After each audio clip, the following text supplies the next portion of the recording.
नौनिहालाने जमात मुझे कुछ कहना है, पर है ये शर्त की जाए मेरा पैगाम ना हो. Kampung Cisalade ini sebetulnya ya dulu-dulu, apalagi sebelum jemaat masuk, dulu pun tidak ada namanya sebetulnya awalnya. Sehingga kalau orang dari kebun kopi yang adanya di sebelah timur mau ke Cisalada, bilangnya ada yang nanya mau kemana? Mau ke sana, sebelah timur Cimanggu, kan Cimanggu adanya di sebelah barat. Orang Cimanggu begitu juga, misalnya kalau ada yang mau ke ke kampung ini, mau ke mana? Itu ke sebelah barat, kampung kebun kopi, gitu aja. Karena belum punya nama, gitu. Punya nama itu setelah ada orang menanam selada di mata air, gitu. Boleh dikatakan kampung ini kampung jawara dulunya. Itu sebelum jemaat datang, sehingga jangankan nama di daerah Cempeudik ini, tersohornya kampung ini sampai ke timurnya itu sampai ke Kota Bogor, ke baratnya itu sampai ke Jasinga, itu ya terkenal gitu. Itulah keadaan Cisalada sebelumnya, karena memang orang-orangnya pada ya sakti pada istilahnya. Itulah ilmu mereka itu, ilmu namanya ada berbagai ilmu ya, ada yang namanya bisa halimunan lah istilahnya, nggak kelihatan, ada istilahnya antakusuma dan lain-lain, itu macam-macam ilmu itu muncul di Cisalada itu karena kumpulan dari itulah tokoh-tokoh. Zaman dulu kan namanya kiai juga bukan hanya sekitar pintar agama, juga ilmunya sakti ya. Mereka kuasai itu diantaranya ilmu-ilmu yang ini, yang untuk melihat makhluk-makhluk gaib, kemudian juga ilmu halimunan yang bisa menghilangkan dari pandangan orang, sehingga pernah juga terjadi. Ya kalau dulu kan orang-orang sini karena hidupnya dari itu ya istilahnya agamanya kurang, hanya kejawaraan saja yang diitukan, ilmu-ilmu kanuragan saja yang diitukan, sehingga ya hidupnya pun tidak di dunia ini, jadi hidupnya di dunia yang hitam, ya berjudi, ngadu ayam dan lain sebagainya, ya yang tidak hanya mungkin yang zina.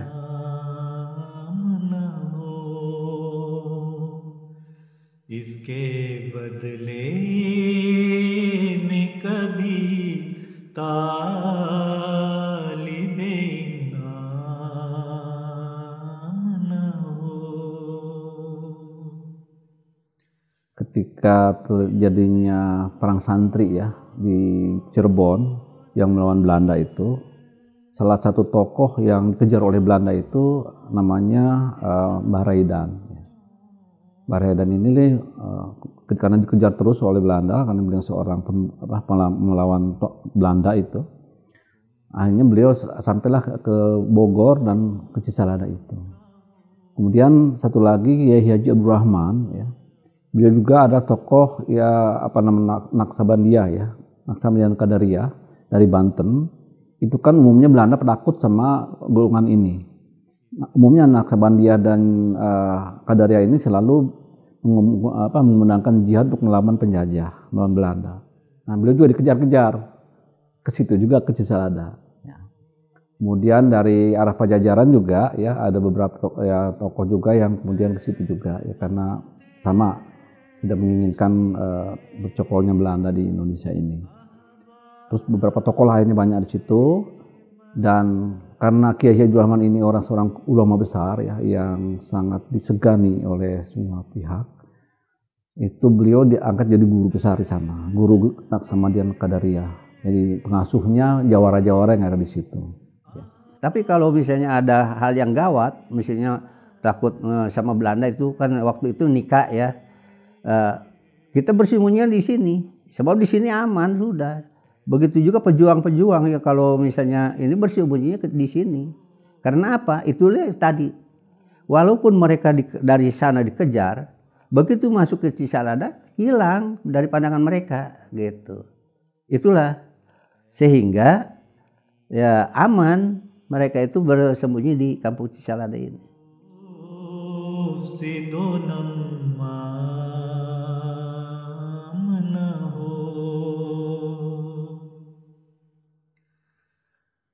आदते जिक्र भी डालो कि ये मुमकिन ही नहीं.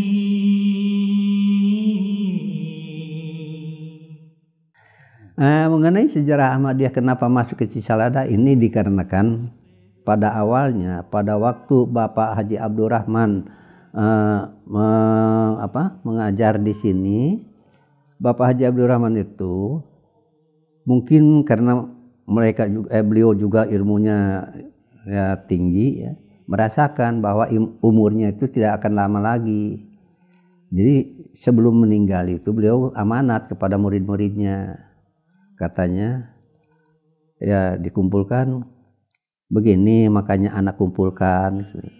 Anak mau bilang nanti walaupun kalau anak sudah tidak ada orang yang mengabarkan bahwa Imam Mahdi sudah datang, kemudian yang itunya dari Quran dan hadis, jangan melihat kondisi orangnya, kondisi bangsanya gitu.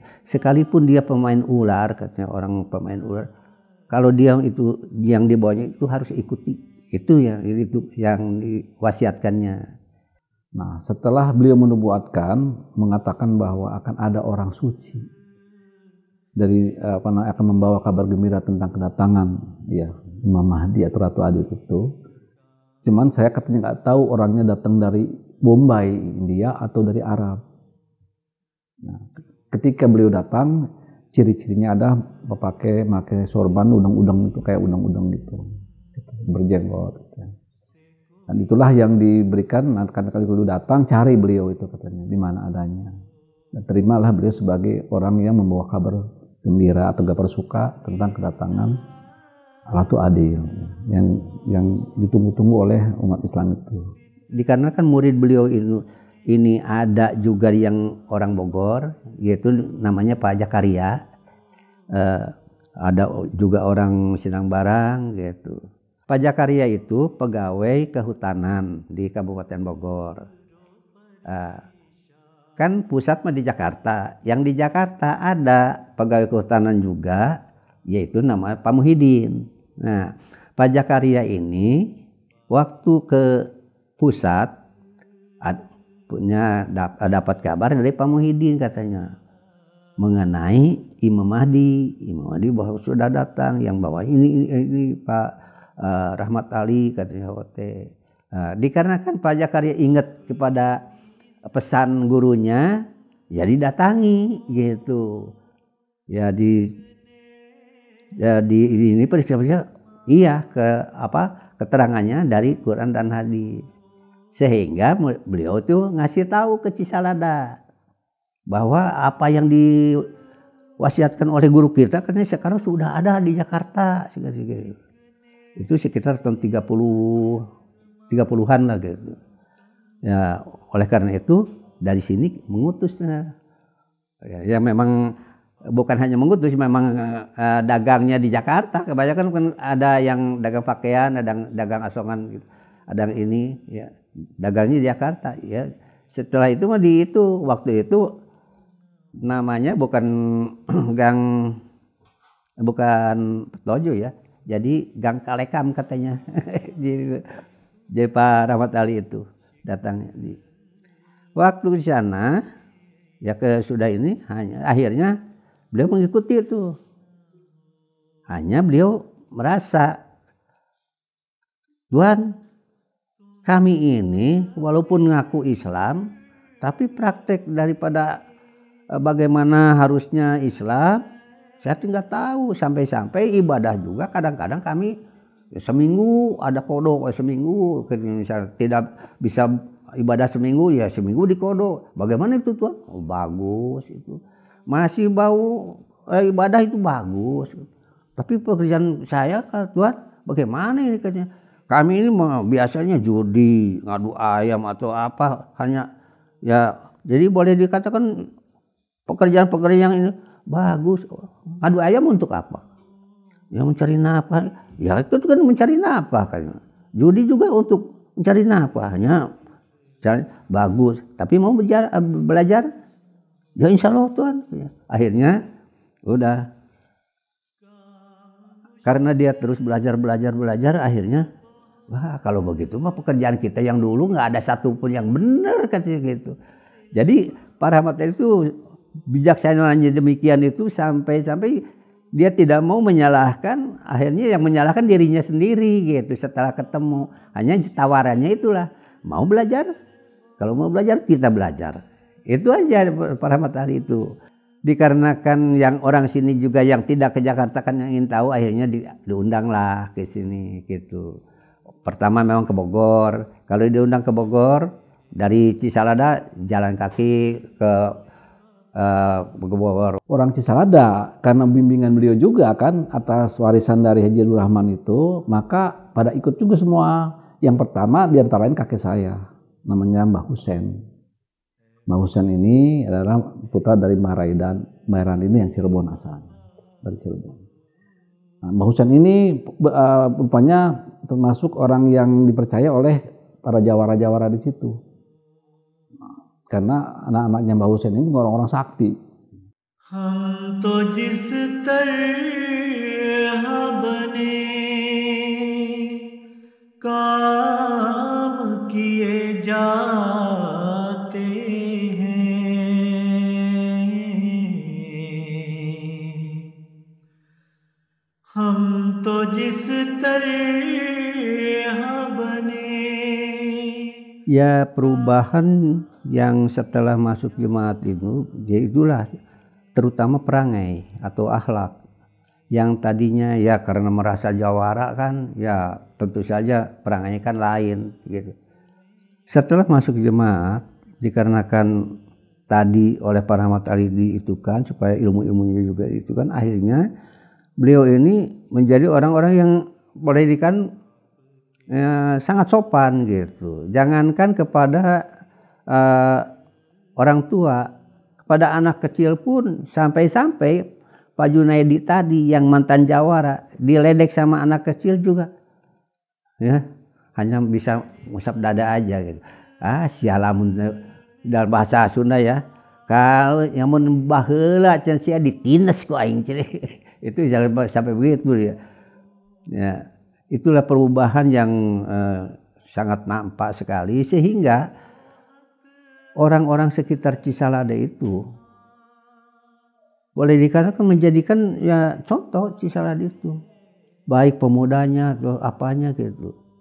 Salah satu contoh misalnya di antara murid-murid mereka termasuk kakek saya, ketika dulu dihalangi oleh orang-orang di Bekot itu, dilempari jalannya dihalangi ya untuk tablik itu. Kakek saya udah di depan akan menghadang mereka pakai golok lah, pakai zaman itu kan. Oleh Pak Rahmat Ali ditahan, beli kejo jangan katanya. Diam aja, berdoa aja, nanti juga Allah Ta'ala kasih jalan yang baik katanya. Itu ada contohnya gitulah ya. Udah mau ini aja, mau menyerang aja tuh murid-murid beliau. Tapi artinya langsung praktek gitu ya. Pencontohan itu langsung praktek. Jadi oleh Pak Rahmat ditahan, jangan sabar ini karena masih mau membawa sifat jamal, tidak lagi pakai jalan sifat perang gitu kan. Ketika sudah beat, rupanya beliau itu udah kena katarak. Nah, kena katarak itu kurang melihat. Nah, tahu nih orang-orang bahwa para yang jawara ini sudah lemah, ada kelemahannya. Dilempari batu, kotoran dan sebagainya. Kotoran manusia bahkan. Nah Pak Rahmat Ali, ini kan jawara masih ada tuh, jawara ininya zaman kekuatannya itu. Ngambek lah istilahnya, mau dikejar mereka. Tapi tiba-tiba berbalik anehnya. Mengucapkan Alhamdulillah. Inilah rupanya yang saya dapatkan, yang pernah didapatkan oleh sahabat Rasulullah SAW ketika awal-awal masuk Islam. Saya juga dapat ini. Saya ucapkan Alhamdulillah. Begitu setelah ada jemaat, ya dikarenakan Pak Maulana Rahmat Ali itu mengharapkan bahwa ilmu itu supaya tinggalkan, ya mereka ya pada membuang ilmu-ilmu itu.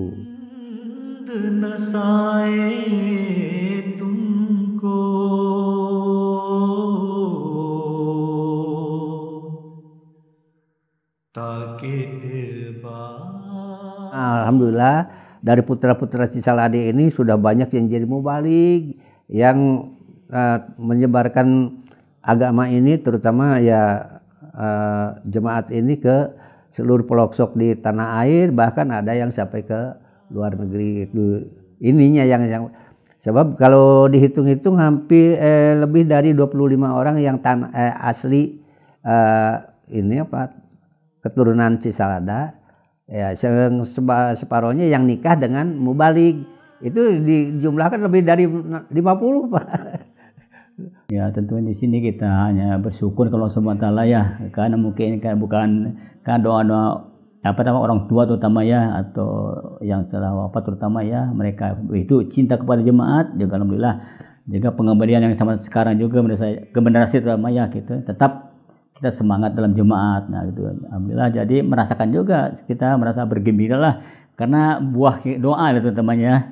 Jadi ada hasilnya untuk memberikan juga untuk contoh kepada generasi yang muda itu. Turunan dari Cisalade inilah yang mubaligh yang menyebar juga ke berbagai negara ya, bukan hanya di Indonesia, di wilayah Nusantara, tapi juga berbagai negara. Ada yang ke Malaysia, mungkin ada yang sampai ke Suriname kemarin Pak Hasan Basri ya, Singapura dan seterusnya. Dan itulah diantaranya, termasuk saya sendiri adalah juga turunan dari sana, dari Cisalade. Saya perhatikan, aku amati ini, memang kita ini secara ini, mereka orang tua yang dulu itu ya, benar-benar salat berjamaahnya itu saya perhatikan penuh itu, maghribnya isanya itu, pagi isya maghrib ya penuh sekali, subuh juga ada. Rupanya itu yang membuat banyak mubalighin yang menjadi mubalighin lah berkatanya, jadi pengkhidmat jemaat dahulu ya. Dari segi pengorbanan rupanya ya, seperti orang tua saya kan tidak punya penghasilan yang tetap lah, hanya sebagai petani juga, buat ibu juga bagaimana bisa bisa bayar canda. Dia punya itik lah ya, biara ke ini, terus pagi-paginya kita ambil sendiri, suka ambil juga ini telurnya. Nah dari situ juga hasilnya. Jadi berbuat pengorbanan orang tua yang dulu gitu ya, banyak seperti kan gitulah, banyak dari hasil pengorbanan itu orang tua dulu itu. Rupanya itu yang membuat generasi yang itu ya banyak penghebat jemaat terutama ya, juga orang-orang yang baiklah di jemaat. Tua ya, orang tua karena dulu dibimbing Pak Rahmat Ali, kagum dengan Pak Rahmat Ali, sebenarnya utusan. Nah dulu mubaligh disebut utusan, bukan misalkan kan Maulana, Mauli lah apalah ya, cuma utusan. Dengan kata utusan itu sangat berbobot dalam penghormatannya gitu. Jadi orang tua kita itu dulu di sana itu sangat bangga dengan adanya utusan ya. Bukan hanya Pak Rahmat Ali ya, ketika kemudian datang Pak Muhyiddin, waktu itu saya masih kecil kan disebut utusan ya. Satu contoh misalnya, Pak Muhyiddin datang nih ke tempat kami dulu, ke nenek saya. Sebelum itu udah ada kabar nih Pak Muhyiddin sebagai utusan ya akan datang ke daerah kami. Itu nenek saya sudah langsung mengajak saya ke kebun nyari apa saja yang buah-buahan, apa singkong, apa talas, apa pisang, apa dicari ya. Saya tanya, Nek ini untuk siapa? Banyak sekali yang kita bawa ini untuk Pak Utusan. Begitulah bagaimana penghormatan sama Pak Utusan. Diberikanlah itu Pak Utusan. Jadi saya ingat sekali itu. Itulah bagaimana penghormatan orang tua zaman itu kepada utusan, kepada mubaligh itu. Sehingga dia berbekas pada anak turunannya. Contoh. Jadi disitulah jadi kagum gitu. Jadi otomatis LI ini melihat seperti ini, kalau dapat mubaligh ya kebanggaan gitu. kegembiraan ya, satu karunia ya gitu. Karena ini pengkhidmat macam para mat Ali gitu kan. ना करो मुफसिदो नम्माम ना हो. Sebagaimana tugas yang diemban oleh Hazrat Imam Mahdi alaihissalam, yakni yuhyiddina wa yuqimus syariah, untuk menghidupkan kembali agama dan menegakkan syariah. Jadi menurut hemat saya, untuk menggapai semua cita-cita tersebut, yakni untuk memperbanyak, meraih keberkatan, ada di kehidupan seorang mubalik. Ya, jadi oleh sebab itu, saya memilih jalan hidup sebagai mubalik. Saya mengabdikan diri untuk jemaat atau menjadi mubalik adalah pertamalah kecintaan. Itulah yang membuat pertama saya berjuang untuk menjadi mubalik ya. Jadi sejak kecil itu memang sudah alhamdulillah sudah tertanam kecintaan ya, sholatnya tidak ketinggalan juga kan. Semakin dewasa ya semakin tumbuh kecintaan. Kemudian ayah saya juga memang sangat menginginkan agar supaya anaknya itu menjadi seorang mubalik. Dan itu sesuai dengan keinginan saya juga. Nah itulah yang melatar belakangi saya kenapa memilih untuk menjadi seorang wakifin ataupun sebagai seorang mubalik. Memang juga ada pesan juga dulu dari Bapak Rahmat Ali. Ketika Bapak Ali sering ke Cisalada, ke kampung kita, ayah saya mau pergi ke Kadian waktu itu kan, mau belajar ke Kadian. Waktu ditanya, kamu sudah punya surah kawin? Sudah. Oh, sudah. Kalau sudah nikah nggak bisa gitu. Nanti tunggu anak kamu nanti barangkali nanti ada yang mau jadi mubalik kita itu. Mungkin itu pesan dari beliau juga. Dan memang sudah ada. Saya punya niat jadi mubalik itu sudah ketika terus aktif dalam jemaat mulai tahun 62. Nah, tahun 64 lah saya berangkat ke Rabat dan Pak Supni waktu itu.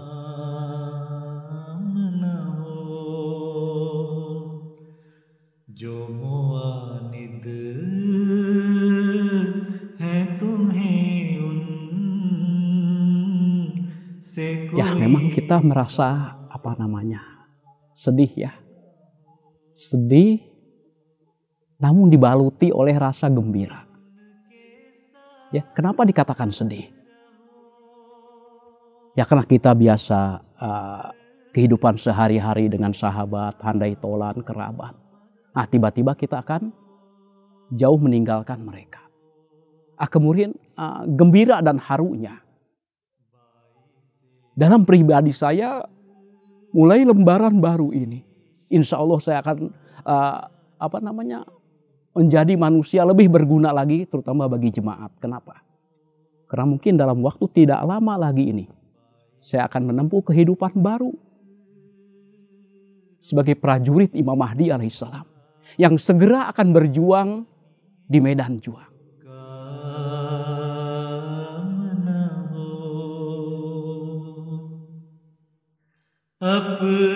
Di tahun 2013, tak kala untuk kedua kalinya saya ditugaskan di jemaat Lahat, Jati, dan Trijaya. Jadi saat itu saya sedang kunjungan ke jemaat Trijaya Cecar. Nah, jadi waktu itu alhamdulillah dengan karunia Allah Subhanahu wa taala ada mubayyin baru 4 orang. Karena ada mubayyin baru tadi, jadi kiai setempat merasa terusik. Dan anak buahnya merasa direbut. Sehingga Pak Kiai ini ya semacam kebakaran jenggot, kesana kemari menghasut masyarakat, termasuk kadesnya dan perangkatnya, untuk supaya mu'alim Ahmadiyah yang namanya Jailani jangan sampai lagi datang ke tempat ini.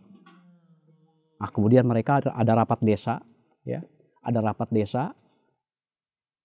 Dalam keputusan itu, seandainya ada, ya, Kalau Mubalik Jailani atau Mualim Jailani katanya datang ke sini harus dicegah dan ditangkap, mati atau hidup. Nah, rupanya itu Pak Kades itu, ya, Pak Pendi namanya. Padahal sebelumnya sudah akrab dengan saya. Karena dari badminton tadi kan, akrab dengan saya kesana kemari main badminton. Karena terprovokasi oleh Pak Kiai tadi, sehingga beliau pun menyetujui. Dibentuklah semacam satgas gitu ya, yang dikoordinir oleh Hansip Desa. Jadi pokoknya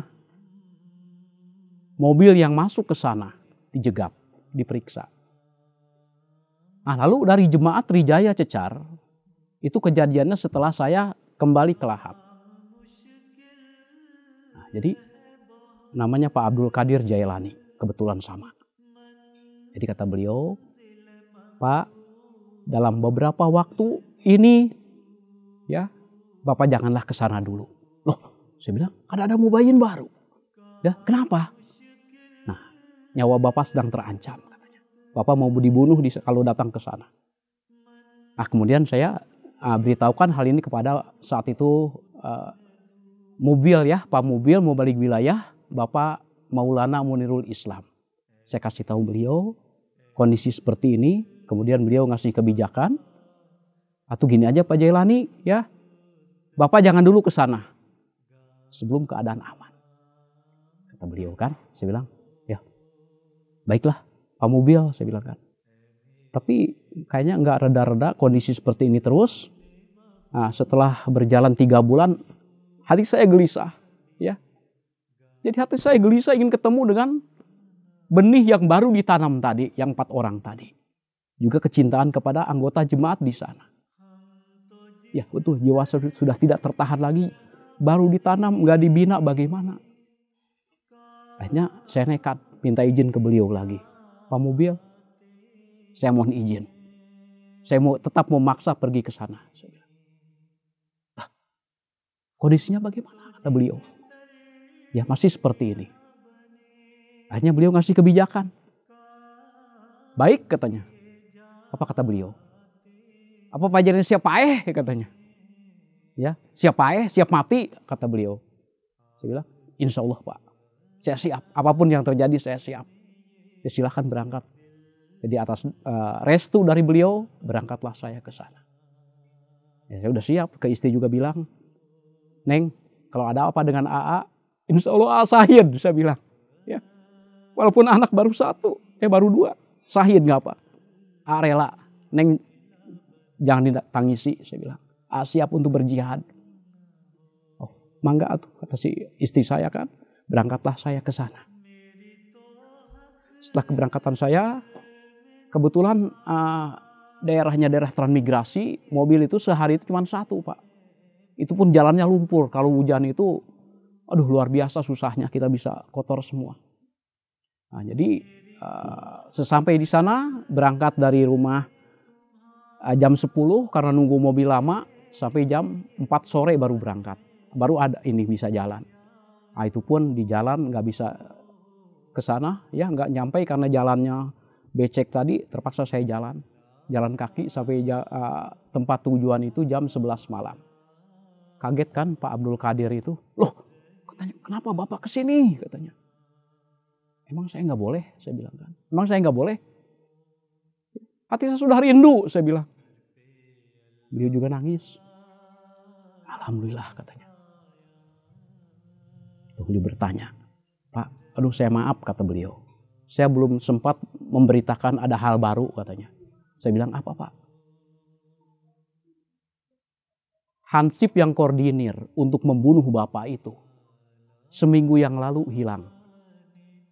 Seminggu yang lalu hilang, entah kemana. Nah, kemudian masyarakat di sini dan keluarganya bertanya kepada paranormal, katanya, pada orang pintar. Nah, jawaban dari paranormal tadi, coba lihat di bawah pohon pisang, di tempat anu gitu. Nah, setelah dilihat, digali, ternyata ada bangkainya tersebut di bawah galian pohon pisang tadi. Nah, jadi sejak kejadian itu saya bilang, pantas saya nggak ada yang jegat kok. Saya bilang kok aman-aman aja. Nah, rupanya seminggu yang lalu sebelum kedatangan saya, itulah Allah Subhanahu wa Ta'ala memberikan pertolongan kepada murid-murid Imam Mahdi alaihissalam. Ya, yang kita siap segalanya tadi, akhirnya aman. Tapi saya masih ada PR, Pak. Saya bilang paginya. Saya ingin berjumpa dengan Pak Kades, kawan saya, dengan Pak Kiai juga, saya bilang. Ya, oh silakan Pak, katanya. Nah, paginya saya berangkat ke rumah beliau. Ya, setelah berangkat ke rumah beliau, ada beliau dari kejauhan ke Ngasah Bedog, ya Ngasah Bedog itu, Golok. Jadi, wah ada kelihatan, udah alhamdulillah ada. Saya hampiri, assalamualaikum. Dia cepat-cepat ke dalam dulu kan, lihat saya dia cepat ke dalam. Nah, saya ketok assalamualaikum. Akhirnya istri yang keluar, istrinya. Oh, Pak Ustadz katanya. Iya Bu, assalamualaikum saya bilang. Bapak ada, saya bilang kan. Oh Bapak nggak ada katanya. Bapak pergi katanya. Padahal tadi kan ada saya lihat. Tapi dia jawab Bapak pergi katanya. Ya Allah si ibu ini nggak bohong. Apa kong kali jeng si bapak kan dalam hati. Oh, nggak apa-apa Bu, saya bilang. Salam aja nanti ke Bapak. Tapi ingat Bu, saya bilang. Kalau si Bapak ada di rumah, padahal kan saya tahu tadi. Ya mudah-mudahan ini. Ya kalau Bapak betul ada, mudah-mudahan. Saya bilang jangan dipanggil, jangan pergi sampai ke akhirat, saya bilang. Karena kata ibu, Bapak pergi. Tapi mudah-mudahan betul pergi, saya bilang. Tapi kalau Bapak tidak pergi, saya bilang, saya khawatir itu. Jangan nanti Bapak perginya ke akhirat. Langsung gemetar si ibu itu. Akhirnya bisik-bisik. Pak, saya mohon maaf, katanya. Saya mohon maaf. Loh, kenapa Bu maaf ke saya? Saya bilang, Bapak ada, katanya. Bapak ada. Saya suruh Bapak maaf Pak ya. Tapi jangan bilang-bilang. Oh iya nggak apa-apa. Ya kalau gitu nanti salam aja ke Bapak. Ya saya permisi saya pulang. Assalamualaikum. Nah sejak kejadian itu aman saya dengan Pak Kades pun dengan yang lainnya saya diterima kembali. Kita main badminton kembali. Gitu, Pak. Pada waktu itu ada undangan dari Camat Pamijahan. Ya. Camat Pamijahan dan yang diundang 2 cabang. Satu jemaat Cibitung Kulon, satu lagi jemaat Cimayang kan termasuk Pamijahan kan. Nah, diwakili oleh beberapa orang. Pas sampai di sana itu luar biasa semua itu banyak yang datang aula itu. Dari mulai masyarakat, RT, RW, lurah dan reng-rengan di bawah kecamatan kumpul semua di aula tersebut. Jadi pada waktu itu ya diceritakan sesuai dengan kondisi pada waktu itu kan sedang hangat ya. Tentang Ahmadiyah ini. Gitu. Biasalah pertama cerita yang sampaikan dari KUA, terus dari MUI-nya, dari Polseknya, dari camatnya sebagai pada waktu itu dipimpin oleh camat kan, ceritakan tentang Ahmadiyah begini gitu kan, bahwa Ahmadiyah ini mengaku lagi ada Nabi dan sebagainya gitu kan. Setelah berbicara semua dari reng-rengan kecamatan ini, Puspika, camat bilang, sekarang giliran Ahmadiyah katanya untuk berbicara. Ya langsung saya berdirilah, saya ngacung. Jadi dalam isi pembicaraan itu saya mengklarifikasi tentang Ahmadiyah. Apa sih Ahmadiyah sebenarnya yang diimani, yang dipercaya oleh Ahmadiyah itu? Saya ceritakan ya. Pertama ya orang Ahmadiyah itu yakin betul bahwa orang Ahmadiyah adalah orang Islam. Sebab percaya kepada rukun Islam yang 5. Ya. Syahadat, sholat, zakat, puasa, haji. Gitu. Jadi Ahmadiyah juga, salat juga. Seperti salat bapak-bapak di sini semua. Ya. Munggah haji juga. Ya. Katanya orang-orang bilang Ahmadiyah tuh menghajinya ke Kadian katanya. Itu tidak benar. Sama saja dengan bapak-bapak bahwa Ahmadiyah juga menghaji ke Mekah gitu kan. Kemudian puasa juga sama seperti bapak-bapak melaksanakan puasa dalam bulan Ramadan ya, dan sebagainya. Terus rukun iman. Kami juga Ahmadiyah percaya bahwa kami beriman kepada Allah, beriman kepada para malaikat, beriman kepada kitab-kitab, beriman kepada yaumul akhir dan sebagainya kan. Nah di situ tentang keimanan kepada nabi-nabi, Ahmadiyah percaya lagi nabi begini Bapak-bapak, memang kami Ahmadiyah percaya bahwa Nabi Muhammad SAW sebagai Nabi yang terakhir. Tapi tidak menutup kemungkinan bahwa Allah Subhanahu Wa Taala akan memilih lagi ya seorang Rasul sesuai dengan keadaan zaman.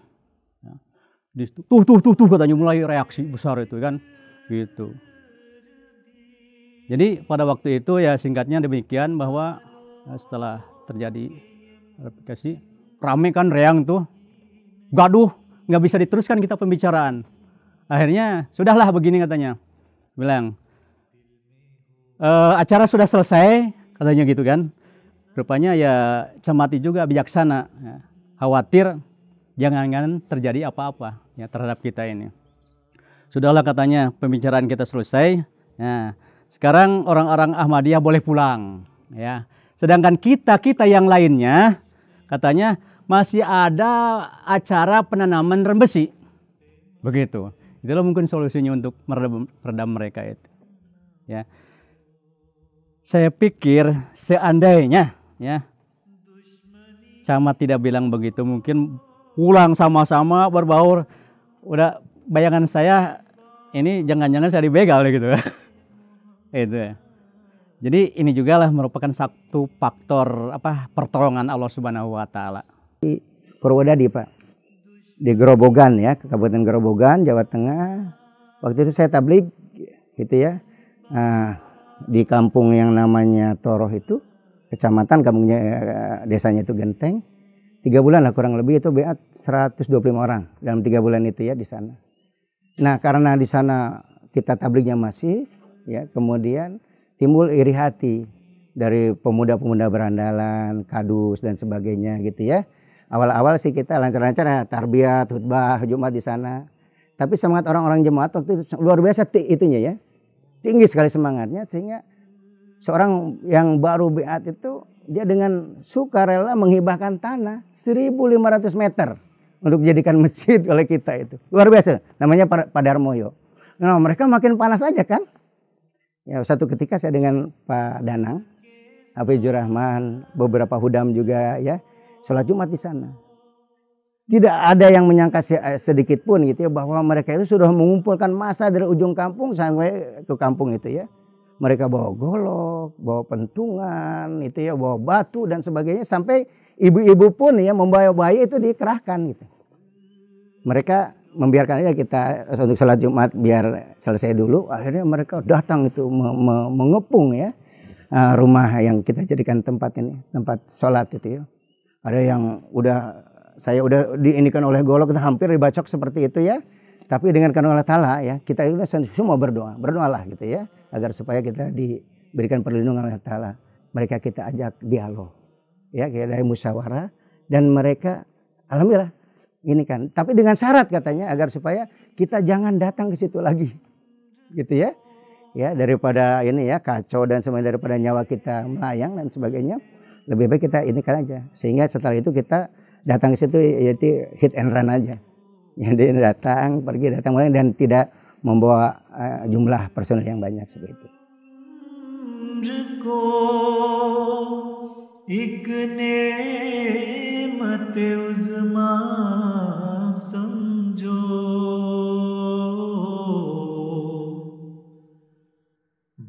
Nah, tahun 83 saya dikirim ke Malaysia, Singapura dan Brunei sebagai roaming mubalik. 2 kali ke sana. 83 dan 85 juga saya dikirim untuk jadi roaming balik keliling Singapura, Kuala Lumpur, Sabah dan Brunei. Waktu 2 kali saya dapat tugas.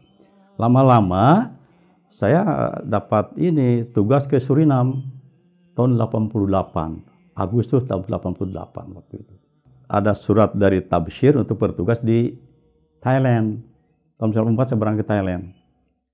Waktu di Thailand itu saya dapat surat dari Huzur bahwa katanya ini Laos, Kamboja, dan Vietnam juga di bawah tabligh Anda. Jadi saya waktu itu membawahi juga tugas di Malaysia, Thailand, Kamboja, Laos, dan Vietnam, 5 negara waktu itu, tahun 95. Dengan izin Huzur, saya pergi ke Kamboja, bisa berhasil bertabligh. Pertama tabligh di sana itu satu kampung, saya beatkan satu kampung. waktu pertama kali datang ke sana. Kembali ke Malaysia, sudah dapat satu kampung di Kamboja, akhirnya saya kembali lagi ke Kamboja, meneruskan pertanian di sana. Sampai terusnya, akhirnya tugas di Kamboja terus selama 10 tahun. Kadang-kadang ke Vietnam juga, ke Laos juga, ke Malaysia juga gitu. Saya kan merasa apa ya, tidak bisa apa-apa sebenarnya. Bahasa pun tidak bisa kan begitu ya. Harusnya kan dibekali dulu bahasa di sini ya sebelum tugas ke sana. Waktu itu amirnya adalah Pak Ahmad Syarif Ahmad Lubis. Missionary in charge adalah Pak Maulana Hasan Basri. Saya diminta untuk bertugas di sana menggantikan kawan saya yang hanya setahun saja. Itu karena satu dana hela beliau dikembalikan dan saya menggantikan beliau Pak Teguh Nasir. Nah pada waktu itu saya atas ini juga inisiatif Restablik bahwa katanya ini aja lah private aja belajar bahasa Khmer. Bahasa Khmer ada bahasa nasional, di sana ada 2 bahasa, bahasa Cham itu bahasanya orang Islam di situ dan juga bahasa Khmer bahasa nasional. Dan saya memilih untuk belajar bahasa Khmer gitu ya. Dan orang yang saya minta juga adalah orang harus pandai bahasa Inggris kan, bahasa pengantar bahasa Inggris. Kalau dia tidak bisa bahasa Inggris bagaimana akan mengajar kita kan? Akhirnya saya dapat tuh guru yang betul hebat bahasa Inggrisnya. Saya kursus di dia setiap hari dari Senin sampai Sabtu. Kita bayar tuh gaji $50 US Amerika ya. Senin sampai Sabtu. Kalau tidak salah 2 bulan atau 3 bulan saya kursus di dia. Kemudian Pak Hasan menginginkan saya lanjutkannya ke jenjang yang lebih tinggi. Waktu itu kan di Universitas Kamboja, Royal Cambodia University itu ada satu lembaga bahasa yang namanya Language Center. Saya juga belajar di sana Pak. Di Language Center itu belajar bahasa Khmer. Kawan-kawan saya semua misionari. Ada yang dari Inggris, dari Singapura, dari Jepang, dari Amerika, dari mana-mana. Sedangkan wakil yang dari Islamnya ya saya Pak. Gitu ya. Hanya dari jemaat lah begitu ya. Yang lain-lain mereka datang ke sana belajar bahasa Khmer itu adalah untuk mengkristenkan orang-orang Kamboja. Saya dalam hati saya, oh ya Allah ini wakil dari Islam ini ya saya sendiri, yang lain tidak ada gitu ya, dari orang masa yang lain tidak ada, hanya jemaat saja. Saya juga tablik sama mereka, sama kawan-kawan misioner yang dari Inggris, itu betapa bencinya sama jemaat. Saya terangkan saja sama beliau bahwa Islam, kalau kita ingin melihat Islam jangan melihat orangnya lah, melihat bagaimana pendiri Islam itu sendiri memberikan contoh atau teladan. Itulah yang harus kita tahu. Kalau melihat orang ya agama lain juga sama kan, itu ada juga yang baik, ada juga yang tidak baik kan, seperti itu. Saya sampai kasih buku debat Kairo dan sebagainya. Akhirnya bersahabatlah dengan beliau. Pertama yang saya dapat tugas jauh itu ke Suriname. Nah saya bukan tidak takut apa-apa. Ketika saya dapat tugas surat ke Suriname itu, saya bilang sama istri saya bilang, Mah, ini Bapak tugas ke Suriname nih, bagaimana ya?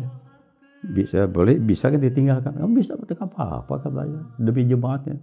Sabar 3 tahun, tak apa-apa, silahkan aja berangkat, tidak ada apa-apa. Hanya saya takutnya begini, Suriname itu kan apa bahasanya di sana itu? Bangsa apa di sana? Katanya bahasa Jawa, orang tidak mungkin orang Jawa saja kan. Lalu saya selik-selik di sana bahasa Belanda di sana, dari Suriname itu, dan bahasa lokal juga. Saya belajar bahasa Jawa, bahasa Belanda di Kristen di Bogor. Tapi tidak begitu lama, terus saya berangkat ke Suriname. Tanggal 2 Agustus tahun 1988 sampai di sana, di Suriname. Nah, di Suriname itulah saya memang yang saya takutkan itu bahasa Jawa, tidak tahu bahasa, tidak tahu sama sekali bahasa Jawa. Tapi akhirnya saya dapat kiriman dari Pak Pipip, itu beliau kirim kamus bahasa Jawa Indonesia, saya belajar bahasa Jawa waktu itu. Nah, selama itu kalau untuk urusan jemaat tidak susah, karena anggota jemaat kita orang Hindu, orang Indian Muslim, di orang jemaat itu. Jadi tahu bahasa Urdu mereka itu, walaupun mirip bahasa Hindustan atau bahasa ini, tapi mereka sama-sama paham bahasa Urdu itu di sana. Selama 3 tahun di sana, saya dapat karunia untuk menerima tamu agung di sana, huzur datang ke sana selama saya tugas di sana itu.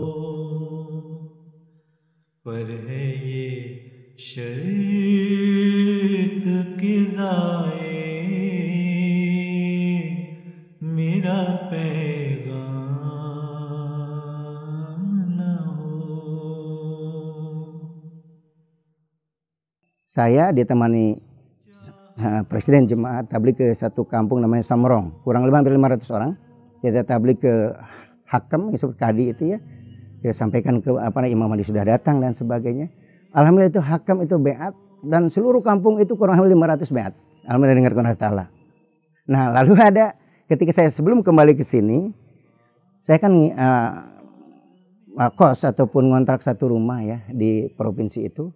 Dari Kamboja mungkin dari Phnom Penh ibu kota negara 125 km ke sana. Kemudian ketika saya mau belanja ke pasar ya, kemudian di pasar itu saya dikuntit oleh seorang itu tadi mantan ketua Majelis Ulama provinsi yang sebelum pengganti saya, maksudnya sebelum saya gantikan Pak Mubalik itu yang saya gantikan Pak Teguh Nasir ya, yang sudah sabik sekarang ini. Beliau itu sangat dicari oleh dia dan akan dipenjarakan seperti itu ya, laporkan ke polisi. Nah waktu itu dia melihat saya ada di pasar belanja untuk kebutuhan sehari-hari, masak dan sebagainya. Dia ngungkit di belakang. Sampai ke rumah. Saya merasa ada yang nguntit ya. Kemudian saya tengok ke belakang, kayaknya saya pernah kenal juga ini orang. Assalamualaikum, waalaikumsalam. Kemudian apa Anda dari Indonesia katanya? Iya, dari Ahmadiyah. Iya. Bapak siapa? Ong Jili. Di sana kalau nama itu kan tidak tidak menyebutkan nama lengkap. Jili itu Haji Ali, Muhammad Daud Matdot gitu ya. Seperti itulah disingkat-singkat ya namanya ya. Haji Ali itu Haji Muhammad Ali Hajili, Muhammad Daud Matdot, ya. Muhammad Yunus Matnuh gitu ya, seperti itulah gitu ya. Nah dia itu saya persilakan duduk, ya. Saya persilakan duduk, kemudian saya tahu bahwa kita orang Ahmadi. Lalu setelah itu saya persilakan duduk orang itu, kemudian dia menyampaikan bahwa saya dengar ada orang Indonesia ini di sini ngontrak di sini, makanya saya ingin tahu itu orang Ahmadiyah dan sebagainya. Ya. Kemudian dia ingin tahu lah Ahmadiyah seperti apa. Saya tablighi dia. Saya juga sodorkan itu 10 butir syarat me'at ya dalam bahasa kemarin saya sodorkan. Inilah Islam yang diamalkan orang-orang Ahmadiyah. Mana ada ini ya kesalahannya, kekeliruannya. Ini ada betul ajaran Al-Quran, ajaran Nabi Muhammad SAW. Dia baca gitu ya dengan teliti.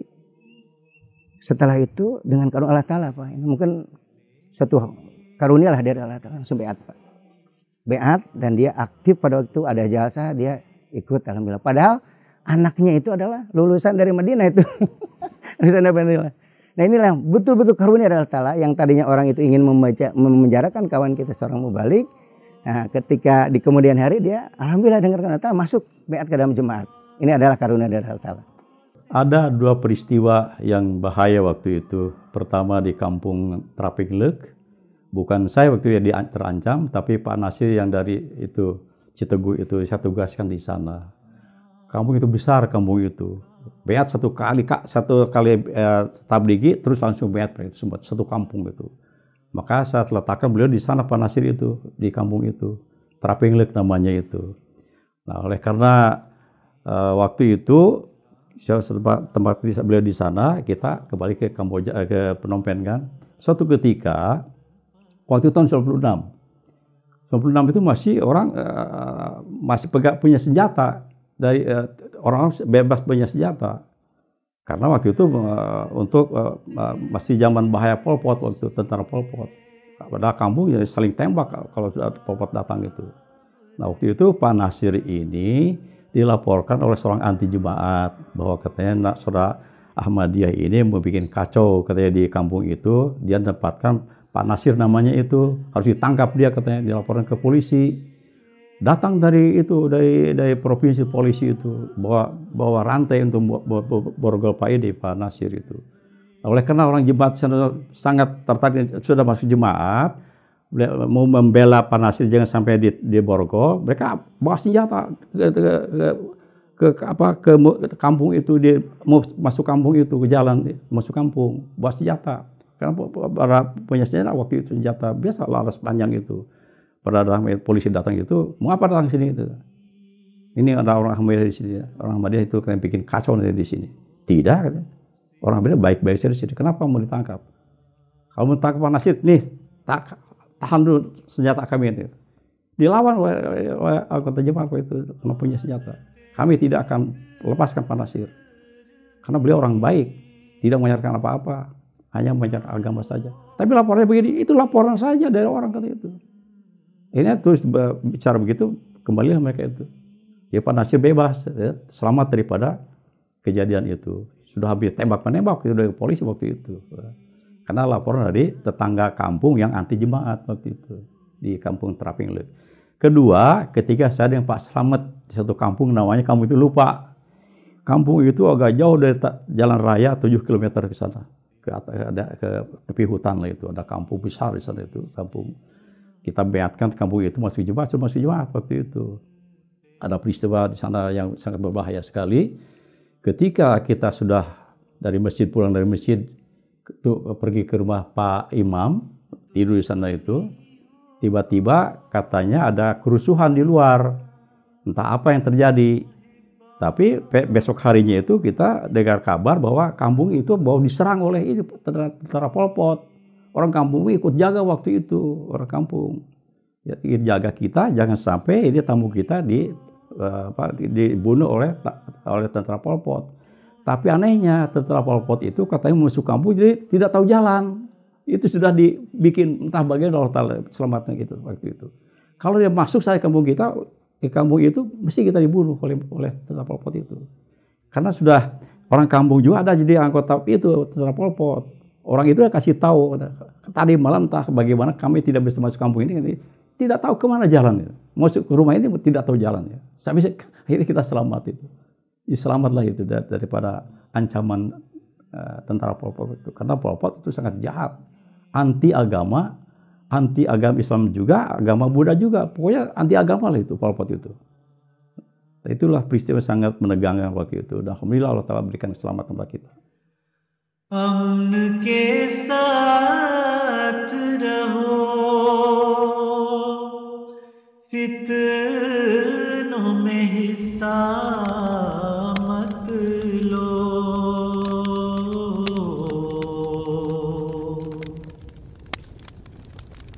बाइसे फिक्रो परेशानी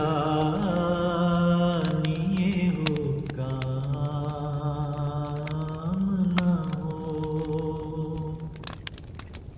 बाइसे फिक्रो परेशानी। Awal mendengar semua ini, ya, secara manusiawi, hati hancur. Kenapa? Kerabat kita, kawan-kawan kita, masjid kita demikian dijoliminya.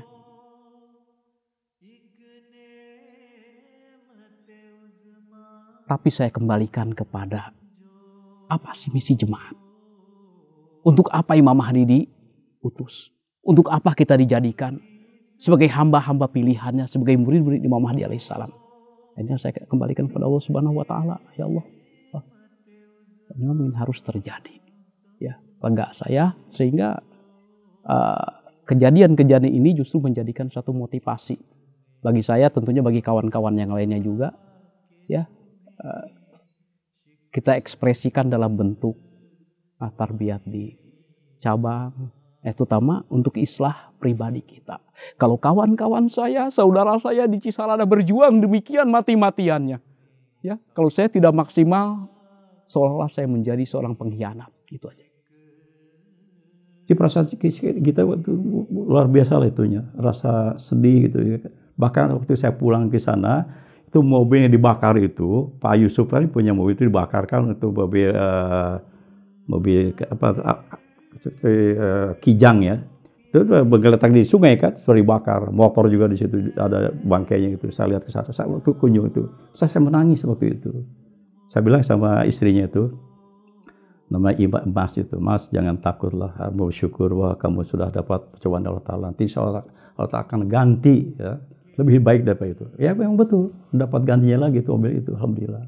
Jadi saya memang dari jauh itu sangat mendoakan supaya kampung diselamatkan daripada bahaya seperti itu. Kita juga sangat mendoakan, sangat prihatin lah kita itu.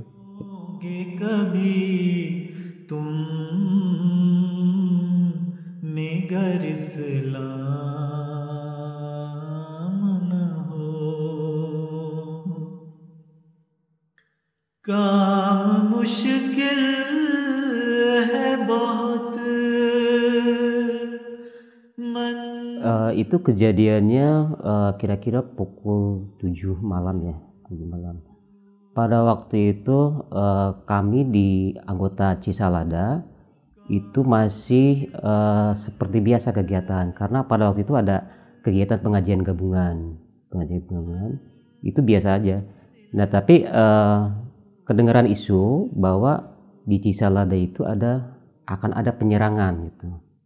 Nah tadinya kami menanggapi isu itu biasa saja Pak ya, biasa saja. Tapi karena semakin kencang isu itu, akhirnya pengajian gabungan itu dibatalkan, dan anggota itu disuruh pulang ke rumahnya masing-masing. Tapi pengurus tidak memberitahukan bahwa ini ada penyerangan, tidak seperti itu. Yang penting pengajian dibatalkan, mangga Bapak Ibu pulang ke rumah masing-masing saja. Nah saya juga pulang, tapi belum sampai teras rumah itu suara sudah bergemuruh. Dan banyak anak-anak ya, terutama anak-anak yang perusuh itu. Pertama yang mereka lakukan adalah melempar kaca. Saya lagi ngisi laporan itu. Terus pas tiba-tiba emang isu-isu dari siang juga masih ada ya. Tapi kita tenang aja dulu, belum ini gitu. Saya ngisi aja laporan itu sama anak saya tuh di kamar, saya di ruang ini tengah gitu. Pas lagi sedang ininya bikin laporan, suara dari madrasah itu ya Pak ya, gerbak, gubreng. Saya panik gimana ya Pak ya, saya lari mengerangkul anak saya tuh muntah Pak, saking kagetnya kali ya itu. Saya rangkul, saya ambil ke itu ke bawah meja itu, meja makan, takut ada di samping kan dekat madrasah itu. Dari madrasah itu suara gemuruh gitu ya, kaca gemreng, timpukan batu itu. Aduh, saya panik, gimana ini. Dan suami saya kan nggak ada gitu Pak ya. Dilempar gitu oleh batu yang kena itu kaca-kaca dulu ya. Karena masjid di Cisalada kan depannya kaca-kaca semua. Itu mereka yang pertama kali dirusak gitu Pak. Nah kami pada waktu itu tidak melawan, biarkan saja itu kaca-kaca gitu. Nah tetapi mereka karena dibiarkan, mereka merangsak masuk ke dalam masjid. Dan mereka sudah mulai membakar di dalam masjid itu, atap-atap masjid. Nah karena membakar ya takut gede, karena kan kalau gede kan bisa merembet ke samping-samping rumah anggota. Akhirnya kami sekuat tenaga dengan ada Hudam ya. Hudam juga waktu itu sedang mengadakan istimewa Hudam, jadi hanya sedikit yang ada di Cisalada. Tapi kami berhasil menghalau anak-anak yang merusak itu dengan ya sambil melempar batu, akhirnya terusir ya. Rumah-rumah anggota, mobil, motor itu dibakar, sampai warung anggota pun dijarah.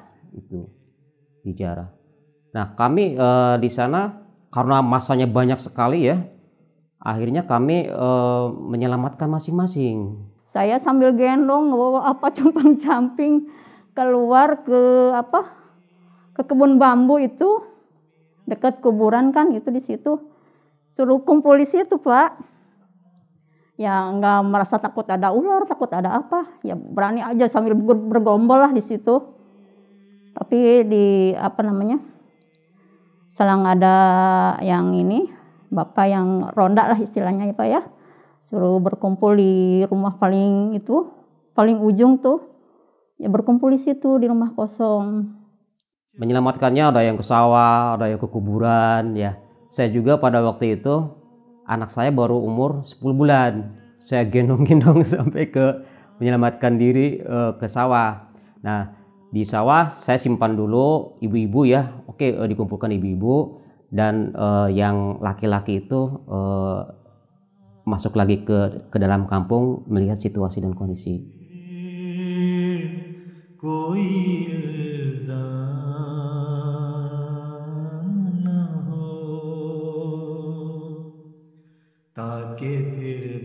याद में मुझ पर Kerugiannya selain materi, mental juga ya, mental juga. Saya juga kasihan anak-anak, ibu-ibu sampai tidak bisa menyelamatkan diri, mereka terjebak di dalam rumah.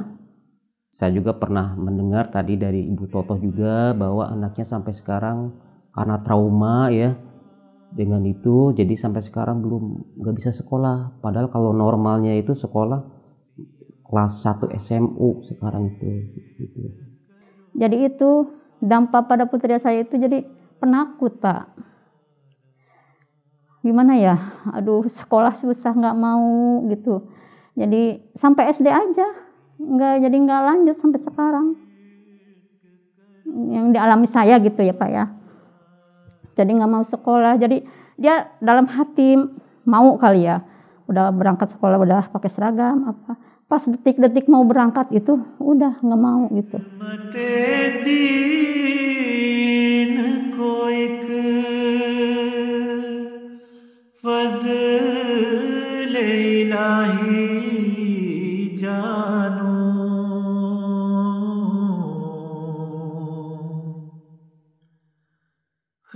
Kami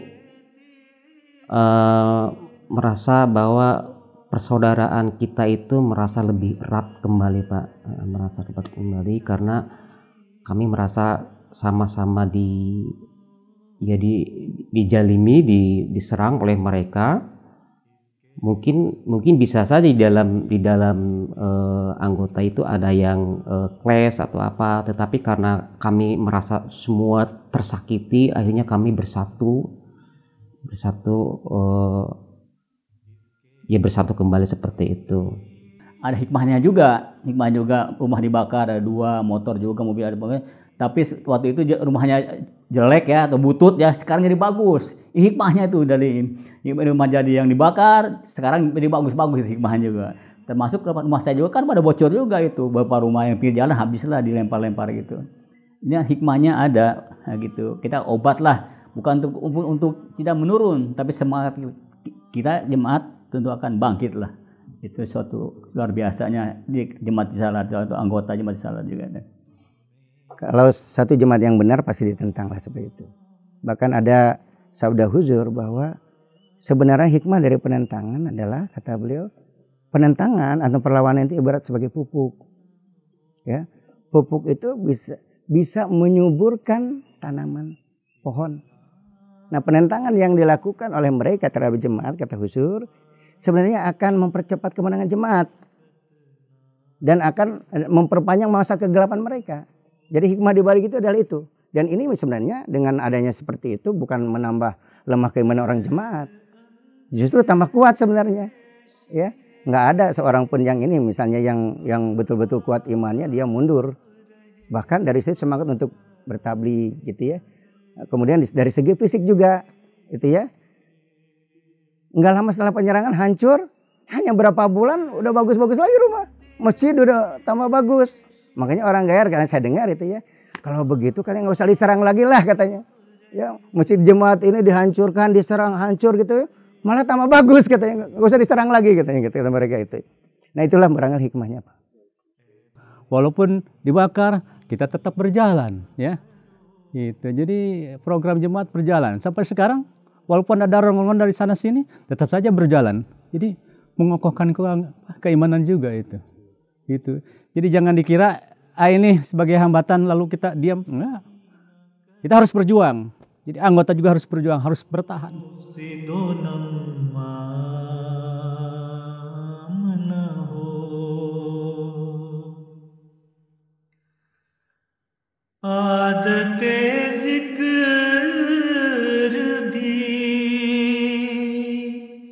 डालो के ये मुमकिन ही नहीं. Tentu para generasi muda harus bersyukur pada Allah Ta'ala yang pertama. Karena tentu doa-doa leluhur kita, doa-doa orang tua kita, ya, ayah dan ibu kita yang setiap hari dipanjatkan pada Allah Ta'ala. Rabbana hab lana min azwajina wa dzurriyyatina qurrata a'yunin waj'alna lil muttaqina imama.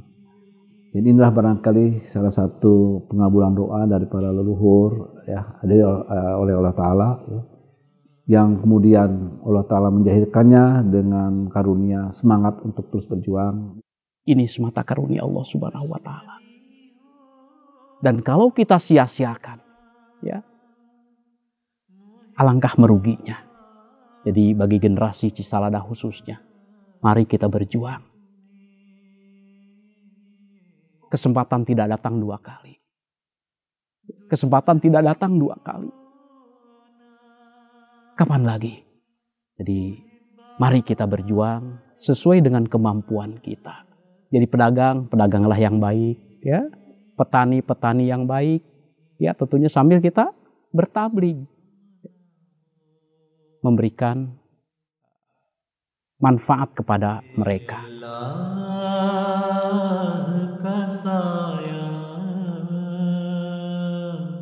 रहे ना